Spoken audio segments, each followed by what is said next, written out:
Mga kapuso, isa umanong milagrosong imahe ng Santo Entierro o Labi ni Jesucristo ang dinarayo ng mga deboto sa Calabanga, Camarines Sur. Puntahan din po yan tuwing Semana Santa itong St. John the Baptist Church sa Bato, Catanduanes. Narito ang unang balita.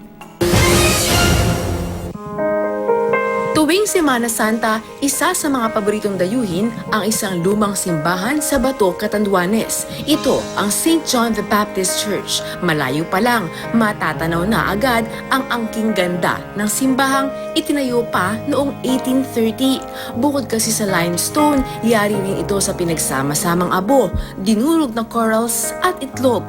Subok na ang tibay ng simbahan na naging simbolo na rin ng pananampalataya ng mga taga roon. Ang Paway Church naman sa Ilocos Norte, palagi ring dinarayo tuwing Semana Santa para naman sa bisita iglesia. Kahit ilang panahon na ang lumipas, napanatili pa rin ang makaluma at payak na disenyo ng simbahan mula sa loob at labas nito. Kamakailan naman ay dandiskubreng may Stations of the Cross palang nakaukit sa mga bakod ng bato sa paligid ng simbahan. Ayon sa Municipal Tourism Office, inaasang dodoble ang dami ng mga taong daragsa sa simbahan ngayong Semana Santa.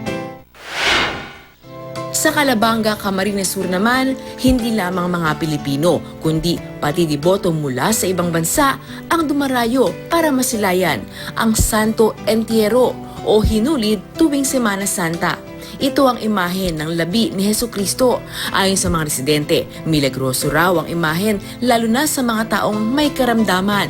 Kaya naman ganoon na lamang ang dami ng taong nag-aalaga at nagdarasal dito. Para sa unang balita, Rida Reyes reporting.